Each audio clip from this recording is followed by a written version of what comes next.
This is Lara Henares making your day with the third and last part of an Inquirer editorial and Randy David article entitled To Fight for Freedom. And we continue to quote and to conclude. The reorganized Senate then chose him to be its president, strategically positioning him as the logical successor to President Cory once her term ended in 1992. This, however, did not happen for a host of reasons.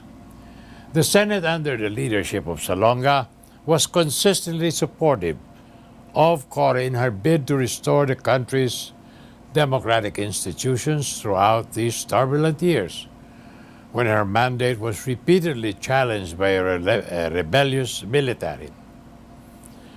But there was something the gentle Salonga could not grant to Cory: a new military bases treaty that would extend the presence of American bases in the Philippines after the expiration in 1991 of the existing agreement.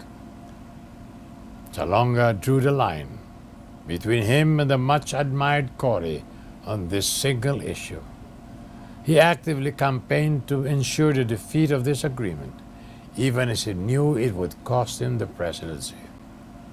On September 16, 1991, the Senate rejected the new treaty by a vote of 12-1, with Salonga himself casting the deciding vote.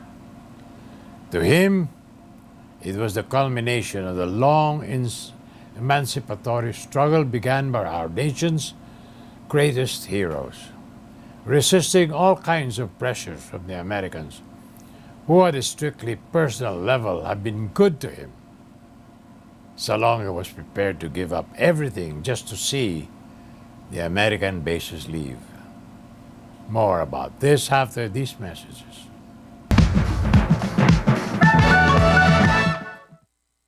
This is Lara Henares making your day with an Inquirer, the third and last part of an Inquirer editorial, an article from Randy David entitled To Fight for Freedom. And we continue to quote and to conclude.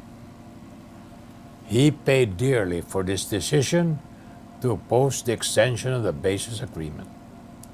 In the 1992 presidential election, President Cory was torn between two loyal allies who both wanted to be president, Speaker Ramon Mitra and Defense Secretary Fidel V. Ramos.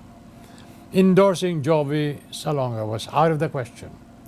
The Americans could not forgive him for the humiliation he had dealt them on the basis question. Big business did not like him for the uncompromising stance he had taken against U.S. interests. Like Diokno, he was the best president we could not have. I had the privilege of moderating a 1992 presidential debate for the Commission on Elections and the television station Channel 5.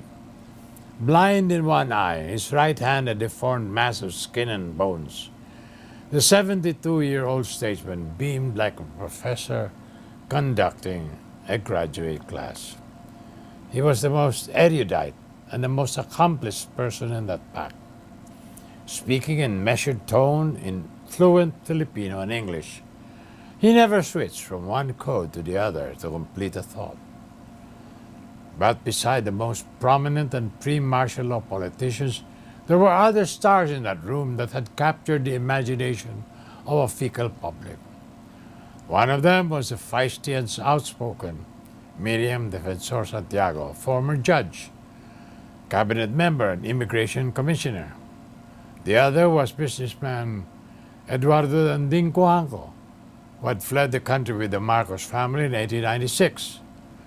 The broad support that this soft-spoken Marcos Trone was getting during the campaign, just 6 years after the overthrow of the dictatorship, showed that the political winds were ominously shifting. In that crowded race, Ramos, Cory's anointed successor, emerged the winner with only 23% of the votes.